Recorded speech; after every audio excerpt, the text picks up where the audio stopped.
ಇದನ್ನೊಮ್ಮೆ ಊಹಿಸಿ, ನಾಳೆ ಬೆಳಿಗ್ಗೆ ಎದ್ದಾಗ ಪೆಟ್ರೋಲ್ ಮತ್ತು ಡೀಸೆಲ್ ಜಗತ್ತಿನಲ್ಲೇ ಇಲ್ಲ, ದುಬಾರಿ ಆಗಿಲ್ಲ, ಮಿತಿಯಾಗಿಲ್ಲ, ಮರೆ ಮಾಡಿಲ್ಲ.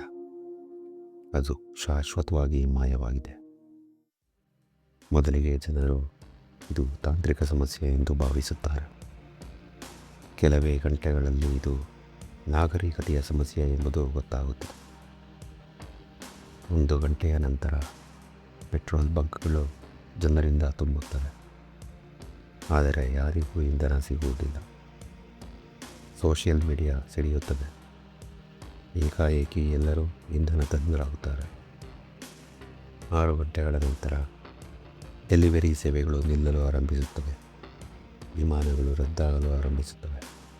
ರಸ್ತೆಯಿಂದ ಟ್ಯಾಕ್ಸಿಗಳು ಕಾಣೆಯಾಗುತ್ತವೆ. ಕೆಲವರು ಹೇಳುತ್ತಾರೆ, ಚಿಂತೆ ಬೇಡ, ನಮ್ಮ ಬಳಿ ಎಲೆಕ್ಟ್ರಿಕ್ ಕಾರುಗಳಿವೆ. ದುರದೃಷ್ಟವಶಾತ್ ವಾಸ್ತವ ಸ್ವಲ್ಪ ಕಠಿಣವಾಗಿದೆ. ಬಹುತೇಕ ದೇಶಗಳಲ್ಲಿ ಸಾಕಷ್ಟು ಎಲೆಕ್ಟ್ರಿಕ್ ವಾಹನಗಳಿಲ್ಲ. 24 ಗಂಟೆಗಳ ನಂತರ ಸೂಪರ್ ಮಾರ್ಕೆಟ್ಗಳು ಚಿಂತೆಗೆ ಒಳಗಾಗುತ್ತವೆ. ಆಹಾರ ವಸ್ತುಗಳು ಮಂತ್ರದಿಂದ ಅಂಗಡಿಯಲ್ಲಿ ಹುಟ್ಟುವುದಿಲ್ಲ. ಲಾರಿಗಳು ಓಡುತ್ತಿಲ್ಲ. ತಾಜಾ ಹಾಲು ಸಿಗುವುದು ಕಷ್ಟವಾಗುತ್ತದೆ. ತರಕಾರಿಗಳ ಬೆಲೆ ಏರುತ್ತದೆ. ಆಸ್ಪತ್ರೆಗಳು ಕೊರತೆಯ ಭಯಕ್ಕೆ ಸಿದ್ಧತೆ ಆರಂಭಿಸುತ್ತವೆ. 3 ದಿನಗಳ ನಂತರ ಜನರು ಭಯದಿಂದ ಹೆಚ್ಚಿನ ಖರೀದಿ ಆರಂಭಿಸುತ್ತಾರೆ. ಪ್ರತಿ ಗಂಟೆಗೆ ಅಂಗಡಿಗಳು ಖಾಲಿಯಾಗುತ್ತವೆ.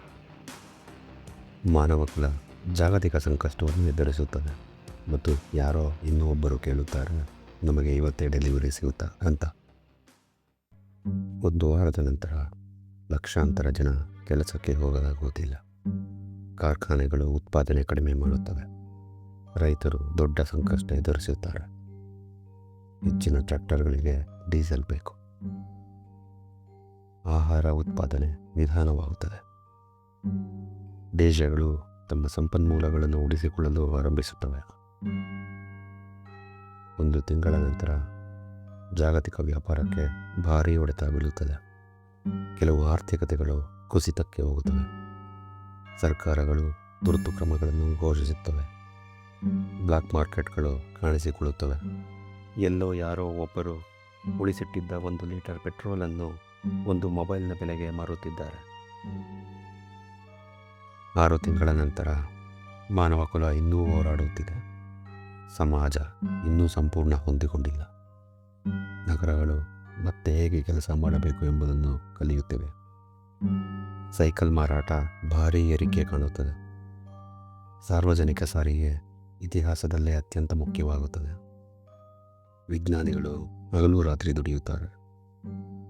ಮಾನವರಿಗೆ ಒಂದು ವಿಚಿತ್ರ ಸಾಮರ್ಥ್ಯ ಇದೆ. ಸಮಸ್ಯೆಗಳನ್ನು ದಶಕಗಳ ಕಾಲ ನಿರ್ಲಕ್ಷ್ಯ ಮಾಡುತ್ತೇವೆ, ಆದರೆ ಬದುಕು ಅವಲಂಬಿತವಾದಾಗ ಅದನ್ನು ಪರಿಹರಿಸುತ್ತೇವೆ. 5 ವರ್ಷಗಳ ನಂತರ ನಗರಗಳು ಈಗ ಸಂಪೂರ್ಣ ಬದಲಾಗಿವೆ. ರೈಲುಗಳು ಎಲ್ಲೆಡೆ ಇವೆ. ನವೀಕರಿಸಬಹುದಾದ ಶಕ್ತಿ ವೇಗವಾಗಿ ಬೆಳೆಯುತ್ತಿದೆ. ಬಹುಶಃ ಪೆಟ್ರೋಲ್ ಕಳೆದುಕೊಳ್ಳುವುದು ನಾಗರಿಕತೆಯ ಅಂತ್ಯವಲ್ಲ, ಅದು ನಮಗೆ ಉತ್ತಮ ನಾಗರಿಕತೆ ನಿರ್ಮಿಸಲು ಒತ್ತಾಯಿಸಬಹುದು.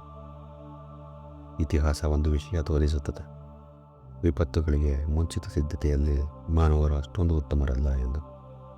ಆದರೆ ಆಶ್ಚರ್ಯಕರವಾಗಿ ಅವನ್ನು ಎದುರಿಸಿ ಬದುಕಿ ಉಳಿಯುವುದರಲ್ಲಿ ನಾವು ಅತ್ಯುತ್ತಮರು. ಇದೇ ರೀತಿ ಹೆಚ್ಚಿನ ವಿಡಿಯೋಗಳಿಗಾಗಿ ಸಬ್ಸ್ಕ್ರೈಬ್ ಮಾಡಿ. ಧನ್ಯವಾದಗಳು.